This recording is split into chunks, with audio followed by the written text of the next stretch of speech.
ஒருத்தனும் படிக்கணும். சின்ன புத்தகம் தான். அதில் என்ன சொல்றாரு, தமிழனுக்கு இந்த அடிமையானதுக்கு முதல் காரணம் போர்க்குணம் இன்மை.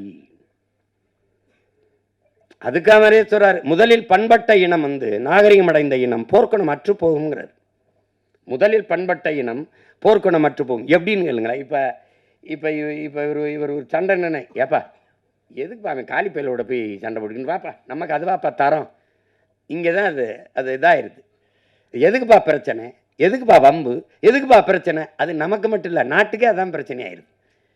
எதுக்கு பிரச்சனை என்பதுதான் பிரச்சனை. அப்போ அங்கே போர்க்குணம் அற்று போனது, போர்க்குணம் அற்று போனது ஒன்று.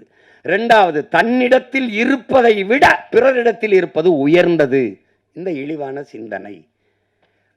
பிறகு தாழ்வு மனப்பான்மை, தன்னின பகை, இது ரொம்ப முக்கியம், இதை நீங்க கவனிச்சுக்கணும். அந்த வார்த்தையை போடுறாரு, தன்னின பகை. தன்னின பகை என்னது? படையாட்சியை நான் வேட்பாளராக போட்டேங்க, பறையன் ஓட்டு போட மாட்டாங்க. பறையனை போட்டாங்க, படையாட்சி போட மாட்டாங்க. தேவர் என்னுடைய வேட்பாளர், தேவேந்திரர் ஓட்டு கிடையாதுங்க. தேவேந்திரர் என்னுடைய வேட்பாளர், தேவர் ஓட்டு கிடையாதுங்க. இதனால சொந்த ரத்தங்களுக்குள் யுத்தம். சிந்திய ரத்தத்தை குடித்த ஓநாய்களுக்கிட்ட அதிகாரம். இவன் சொந்த ரத்தத்துக்குள்ள சண்டை போட்டு வீழ்ந்தான். தன்னின பகையால் தாழ்ந்து வீழ்ந்த தமிழ் சமூகம். எந்த அரசியல் அதிகாரமும் இவனுக்கு வராம போனதற்கு காரணம் இதுதான். கடைசியா ஒண்ணு சொல்றாரு, அளவு கடந்த திரைக்கவர்ச்சி. அளவு கடந்த திரைக்கவர்ச்சி. 4 மயக்கம். 1 சாதி மயக்கம், 2வது மத மயக்கம், அடுத்தது சாராய மயக்கம், அதுக்கப்புறம் திரை மயக்கம். இந்த சாராய மயக்கம் திரை மயக்கத்தை தெளிவுபடுத்திட முடியும். ஆனால் இந்த சாதி மத மயக்கம் இருக்குல்ல, செத்து பாடையில போனாலும் வராது. செத்து புதைச்சாலும் ஆறுமுக நாடாருன்னு எழுதி வைப்பான் சமாதியில். எழுதி வைப்பான்ல, சுப்பிரமணிய தேவர் எழுதி வைப்பான், எழுதி வைப்பான். என்ன சிரிக்கிறிய, போய் தர என்ன போமா சுடுகாட்டுக்கு. அததான் சொல்றான், டே கல்லு சாராயம் குடிச்சு படுத்தா கூட படுத்து எந்திரிச்சா போத தெளிஞ்சிரும்டா. இந்த சாதி மதம் செத்தாலும் கர்மம் போகாதுன்னு, மற்றதெல்லாம் குடிச்சாத்தான் போத ஏறும், சாதி மதமும் சொன்னாலே ஏறிடும்ன்றான். இப்ப இந்த போதை, இன்னொரு போதை உங்களுக்கு தெரியுது, இந்த திரை கவர்ச்சி, திரை மயக்கம். திரை மயக்கம் அது பேராபத்தானது. அதுக்கப்புறம் உங்களுக்கு சாதி ஒரு அரசியல், மதம் ஒரு அரசியல். நமக்கு இருக்கிற புரிதல் என்ன, அரசியல் என்பது எல்லா உயிர்களுக்கும்ங்கிறத நம்ம மறந்துடும். சாதி மத கடவுள் உணர்ச்சி என்பது மனிதனுக்கு மட்டுமானதுங்கிறதையும் நம்ம மறந்துடும். இந்த மனிதனுக்கு மட்டுமான இந்த சாதி மத கடவுள் உணர்ச்சி எல்லா உயிர்களுக்குமான அரசியலில் கலப்பதுதான் பேராபத்தா இருக்குது.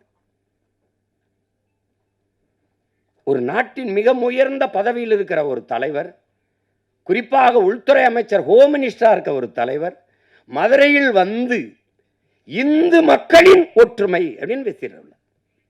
இப்ப இந்திய மக்களின் ஒற்றுமைன்னு பேசியிருக்கணும்.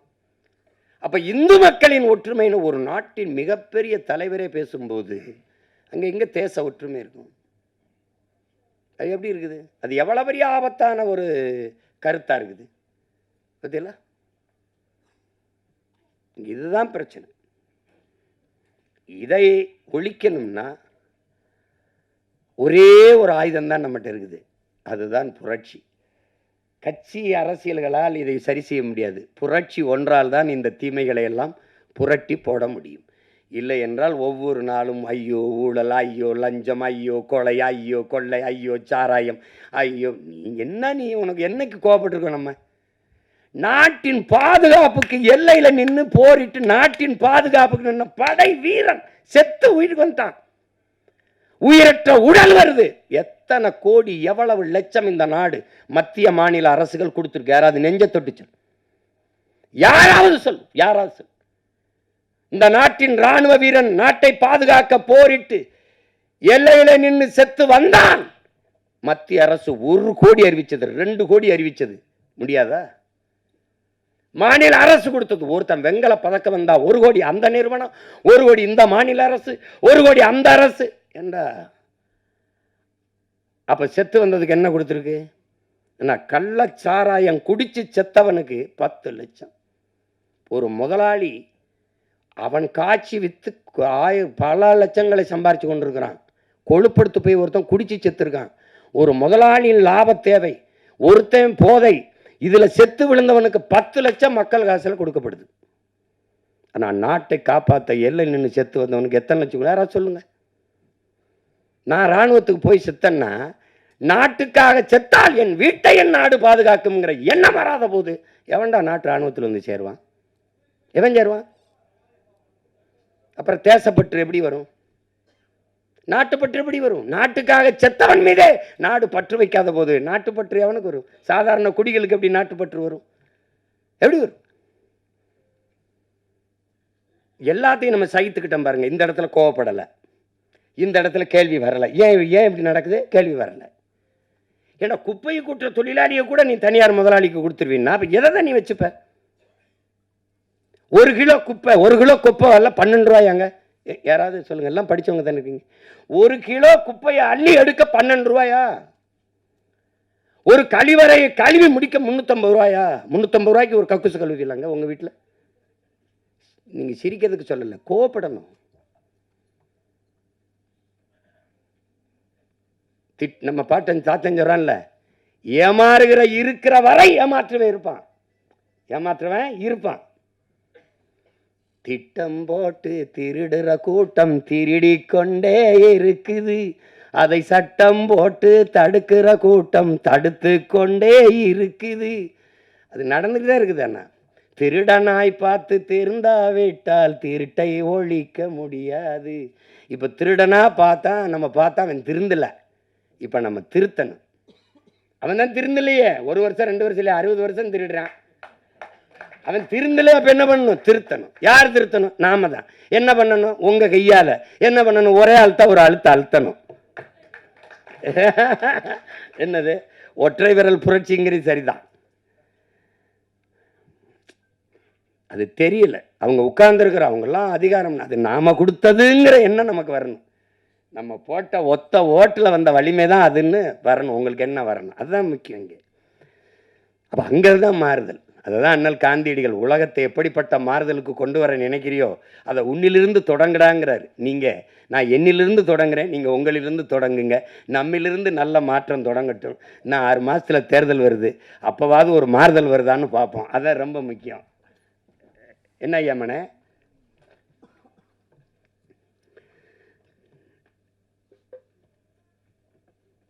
நானும் எங்கள் ஐயா மையனும், நான் எனக்கு ஐயா மையன், அவருக்கு நான் எப்போவுமே அராஜகம்தான். நாங்கள் உங்களுக்கு தெரியும், எங்கள் அப்பா தமிழ் கடல் நெல்லைக்கண்ணன் எங்கள் அப்பா. அவங்க எப்போவும் என்னை வந்து மகனே ஐயான்னு தான் அழைப்பாங்க, மகனேன்னு அழைப்பாங்க. நான் ஏதாவது கேட்டால் வாழ்க வாழ்க தமிழுடன் அப்படி தான் சொல்லுவாங்க. வாழ்க தமிழுடன். எப்போவுமே வைக்கும்போது ஐயா படிக்கணும், ஐயா படிக்கணும், ஐயா படிக்கணும், ஐயா படிக்கணும், அது சொல்லிட்டு தான் வைப்பாங்க. அப்படி எங்களை தமிழ் பால் ஊட்டி வளர்த்த தாய் தந்தை எல்லாமே எங்கள் அப்பா தான். எங்கள் அப்பாவுடைய அன்பு மகன் எங்கள் ஐயா மகன் சுகா அவர்கள். பெரிய அறிஞர், அமைதியாக இருப்பார், பெரிய எழுத்தாளர், பெரிய ஆற்றலாளர், பெரிய திரைக்கதை. அது அந்த என்னென்னா, எங்கள் அப்பா இளையராஜாவுக்கு முன்னாடி நான் ஒரு காரியம் சாதிக்கணும்னா பாடி காட்டினா போதும். டேய் நீ பாடாத நான் செய்கிறேன்ருவாங்க. எங்கள் அப்பாவுக்கு முன்னாடி பாடி காட்டுவேன்னா நீங்கள் என்ன வேணாலும் நினைக்கிறீங்க, நான் பாடி காட்டுவேன், பாடுவேன். அது ஒரு தடவை என்னை கூட என் முன்னாடி நீ பாடி காட்டுறான்றாப்புல. அப்பா நான் சொல்லிட்டு தானே பாடினேன். என்ன தெரியுமா அதில் அந்த வானத்தை போல் மனம் படைச்ச மன்னவனே அப்படின்னா நல்லா இருக்காப்பா, நான் பாடிடுறேன். இல்லைடா நீ என் முன்னாடி பாடி, உங்கள் முன்னாடி தான் பாடி காட்ட முடியும். அப்படி ஏன் அவர் பாடும்போது ஒரு கோவம் வராதுன்னா, அவர் சுதி சுத்தமாக பாடுவார், இசை தெரியும், எனக்கு தெரியாது. அதனால அவர் ஒரு மெட்டு போட்டு வச்சுருப்பார், நான் ஒன்று பாடி விடுவேன். அதில் டே தயவு செய்து பாடாதரா, நீ என்ன சொல்றியோ செஞ்சிடண்டா. அது மாதிரி அவ்வளோ ஒரு இது. எங்கள் ஐயாமே சொன்னதெல்லாம் உண்மை தான். ஏன்னா உங்ககிட்ட சொல்கிறதுக்கு என்ன, நான் முத மேடையில் எப்படி பேசுறதுன்னு எனக்கு யாரும் கற்றுக் கொடுக்கல. எனக்கு கற்றுக் கொடுக்கல. 5 வயசில் எப்படிலாம் மேடையில் ஏறி பேசணும் அப்படின்னு கற்றுக் கொடுக்கல. எப்படி சண்டை போடணும்னு தான் 5 வயசாக இருக்கும்போது ஒரு சிலம்பு கம்பை கொடுத்து கற்றுக்க சொன்னாங்க. அப்புறம் 10வது படிக்கும்போது கராத்தே வகுப்பில் போய் சேர்த்து விட்டாங்க. முதல்ல சண்டை தான் கற்றுக்கிட்டேன், அப்புறம்தான் பேச கற்றுக்கிட்டோம். மேடையில் பேசும்போது ஒருத்தன் குறுக்க பேசிட்டு இருந்தா முதல்ல கற்றுக்கிட்டது ஞாபகத்துக்கு வந்துடுது. அவங்கெல்லாம் நிறுத்திக்கிட்டு இருக்காங்க, நான் போய் அடிதடியில் ஈடுபட்டு இனிமேல் சிறைக்கு போகிறேன்னு. சிறையிலிருந்து வந்து தான் கட்சி ஆரம்பிச்சிருக்கேன். அதையும் கவனத்தில் வச்சுக்கிட்டு பேசணும். நான் ஆள் வச்சு அடிப்பேன்னு நினைக்கிறாங்க, நானே போய் அடிப்பேன். அதெல்லாம் தம்பி, ஏன்னா நான் இங்கே இருக்கிற தலைவர்கள் ஐயா கருணாநிதி ஐயா, ஐயா எம்ஜிஆர் ஐயா, ஐயா அம்மா ஜெயலலிதா அம்மாவெல்லாம் பார்த்து அரசியல் செய்ய வந்தவன்ல. தான் செத்தாலும் சரி தன் இனம் வாழ்ந்தால் போதும்னு நின்ன உலகத்தின் தலை சிறந்த வீரன் என் இனத்தின் பெருமாவீரன் பிரபாகரனின் மகன். சும்மா போய் இதெல்லாம் கிடையாது. இப்போ எங்கள் ஐயா பரிணாமன் பாடலை நினைவுபடுத்தினாங்க. என் தம்பி எசைக்கு கார்வண்ணன் கூட அன்னையும் பாடினாங்க. இதுதான் வேலை. சமைப்போம், சாப்பிடுவோம், டப்பாவை கவித்து வச்சுட்டு தாளம் போட்டுக்கிட்டு மாறி நாங்கள் பாடுவோம். அந்த பாட்டை நம்ம கம்யூனிஸ்ட கட்சிகளில் நாங்கள் பயணிக்கும்போது நம்ம தோழர்கள் பாடினதான் ஐயா பரிணாமன் பாடல். குறிப்பாக என்னுடைய தம்பிகள் ரொம்ப நல்லா பாடுவாங்க இது. ஆனால் அதில் என்ன நான் விட்டுட்டேன் பிறன்னா, 10 தலை ராவணனே ஒத்த தலை ராம வென்றான்னு வருது. நமக்கு புரிதல் வரும்போது 10 தலை கிடையாது, அதுவும் வரலாற்று திரிவு தான். கலை 10ல் தலை சிறந்தவன், திசை 8ம் புகழ் கொண்டவன் ராவண பெருந்தகை. அதுதான் அந்த கலை 10ஐ தலை 10ஆ பின்னாடி வந்தவன் மாட்டான். ஒருத்தன் 10 தலையோட பிறக்க முடியுமான்னு பாருங்க. அதில் இன்னும் கோவம் வரும் பாருங்க. அந்த ஜண்டுபாம் விளம்பரத்துக்கு அப்படியே வந்து பலே ராவணா ஜண்டுபாம், டே நான் வர்றதுக்குள்ள ஓடி போயிருங்களா, கொண்டே வருவேன்னு. அவன் கலைவத்தில் தலை சிறந்தவன், திசை 8ம் புகழ் கொண்டவன். அதை போய் கலைபத்தை தலைபத்தாக்கி ஒத்த தலை ராம வென்றான்னு போட்டான். அதில் மொத்தத்தில் வீரம் வேணும்னதில் நான் ஒத்துக்கிறேன். அது ஒத்துக்கிறேன். அந்த பாடல் அதை விட்டுற போகிறேன். ஆனால் இவ்வளவு நேரம் இந்த நிகழ்ச்சியை மிக அழகுற நெறியாலை செய்த அன்பு தங்கை கவிதா அவர்களுக்கு என்னுடைய அன்பும் வணக்கமும் வாழ்த்துக்களும். அவங்க ஊடகத்துறையிலையும் பணியாற்றி கொண்டு இதை எங்கள் ஐயாமையும் சொன்னார், அவங்க தமிழ் நல்லா உச்சரித்து பேசுகிறாங்கன்னு. ஏன்னா நாங்கள் தேட வேண்டியது இருக்குது, யார் தமிழ் நல்லா பேசுகிறா. இல்லை லைஃப்பில் சொல்ல வேண்டியது இல்லை, வாழ்க்கையில் வாழ்வில் இருக்கு சொல்லு இருக்கு. எல்லா சொற்களுக்கும் நமக்கு உயிர் சொற்கள் வேர் சொற்கள் கணக்கில்லாமல் இருக்குது. பயன்படுத்தணும், கொஞ்சம் பயன்படுத்தணும். அதுதான் நம்ம சொல்கிறது, வேறு ஒன்றும் இல்லை. யார் மேலே எங்களுக்கு கோபம் இல்லை. தாய்மொழியை பேச தெரியாத இனம் வந்து வாழாது. அதனால் அது அந்த வருத்தம் தான் எங்களுக்கு, அது ஒன்றும் இல்லை. இப்போ தங்கை எப்படி பேசுனதில் எனக்கு ஒன்றும் வருத்தம் இல்லை. ஏன்னா தமிழ் பேசுனா படிக்க தெரியாத பிள்ளைன்னு நினச்சிருவாங்க. நான் பள்ளிக்கூடம் படத்தில் நடிச்சிட்டு இருக்கும்போது இந்த கையெழுத்து நினைவு கையொப்பம் வாங்க வரும்போது நான் தமிழில் கையெழுத்திட்டேன் அன்புடன்னு. சினேகா அவர்கள் வந்து ஆங்கிலத்தில் கையெழுத்திட்டாங்க. நான் கேட்டேன் எப்படின்னு, ஐயா நான் வந்து தமிழில் தான் போட்டுக்கிட்டு இருந்தேன். ஒரு தடவை தமிழில் போட்டபோது ஒரு அம்மாவும் பொண்ணு வந்து கையெழுத்து வாங்கிட்டு போனாங்க. போகும்போது தமிழில் கையெழுத்து போடுறாங்க, இந்த இவங்க படிக்கலை பொறுக்குன்னு. அது தமிழில் கையெழுத்து போட்டால் படிக்கலைன்னு நினச்சிக்கிறான். அப்போ படிக்கலை, பள்ளிக்கூடம் போல அவருக்கு தமிழ்லே பேசிட்டுக்கிறான்னு நினைக்கிறான். அதனால் அந்த பாடல் நீங்கள் கேட்டிருப்பீங்கன்னு நினைக்கிறேன். அதை இப்போ யாரும் அந்த பாடுறதில்லை. அந்த பாடலில் 10 தலை ராவணன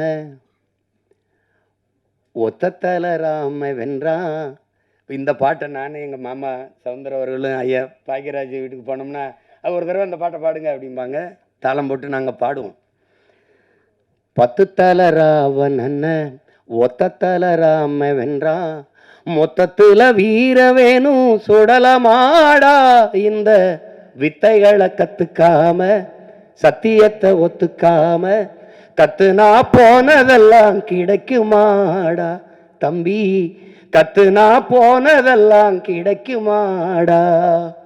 10 தலை ராவணன ஒத்த தலை ராம வென்றான், மொத்தத்தில் வீர வேணும் சுடலமாடா, இந்த வித்தைகளை கத்துக்காம சத்தியத்தை ஒத்துக்காம கத்துனா போனதெல்லாம் கிடைக்குமாடா தம்பி, கத்துனா போனதெல்லாம் கிடைக்குமாடா. புலி பசித்து கிடந்தாலும் புள்ளை தின்ன மாட்டாது, போட்டத திங்கிறமே சொடலமாடா. நம்ம பொண்டு உள்ள வாழ்க்கையில கண்ட சுகம் ஏதும் இல்ல, தெண்டத்துக்கு உழைக்கிறமே நியாயமாடா தம்பி, தெண்டத்துக்கு உழைக்கிறமே நியாயமாடா. இது அந்த பாடல் ஐயா பரிணாமன் அவர்கள் எழுதினது. அது ரொம்ப முற்போக்கான பாடல். அந்த வரியை தவிர மற்றெல்லாம் நமக்கு உடன்பாடு. இப்போ இருந்தால் கூட ஐயா மாற்றி அதை கொடுப்பாங்க அதில். அப்போ அது எவ்வளவோ பாடல்கள், எவ்வளவோ சித்தர்கள், ஞானிகள், யோகிகள் எல்லாம் தோன்றி என்னென்னமோ எங்கள் தாத்தா பட்டுக்கோட்டை சொன்ன மாதிரி முன்பு இயேசு வந்தார், அப்புறம் காந்தி வந்தார், புத்தன் வந்தார், அப்புறம் இயேசு வந்தார், அப்புறம் காந்தி வந்தார். எதையோ சொன்னாங்க, எழுதி எழுதி வச்சாங்க. எல்லாத்தையும் தான் படிச்சிங்க, என்ன பண்ணி கிழிச்சிங்கன்னு தரல. அது மாதிரி தான் இப்போ நானும் நாமளாவது எல்லாரும் சேர்ந்து ஏதாவது உருப்படியாக கிழிப்போம் வாங்கன்னு தான் கூப்பிடுறேன். அதுக்கு என்னுடைய தம்பி கிட்டவர்கள் எழுதி இயக்கி என்னுடைய ஆறுயிர் இளவல் எசக்கி கார்வண்ணன் அவர்கள் தயாரிச்சிருக்கிற இந்த ஆட்டி படம் ஒரு சிறிய முயற்சியாக இருக்கும். அது சொல்கிறான், புரட்சி என்பது ஒவ்வொரு மனிதனின் காலடிக்கு கீழே காய்ந்த சருகுகளாக காத்து கிடக்கிறது ஒரு தீக்குச்சியின் உரசலுக்காக அப்படிங்கிறான். ஒரு தீக்குச்சி உரசி போடணுங்கிறதுக்காக காய்ந்த சருகா காத்து கிடக்குதுங்கிறான். அப்படி உரசி போடுற ஒரு தீக்குச்சியா என் தம்பி கிட்டுவனுடைய ஆட்டி படைப்பு இருக்கட்டும் என்று நான் வாழ்த்துறேன். இந்த நிகழ்விலே இவ்வளவு தூரம் பங்கெடுத்து விழாவை சிறப்பித்திருக்கிற என் அருமைக்குரிய உறவுகள், என் அன்பு சொந்தங்கள், மதிப்புமிக்க ஊடக உறவுகள், உங்கள் எல்லோருக்கும் என்னுடைய பேரன்பும் வாழ்த்துக்களும். நன்றி, வணக்கம்.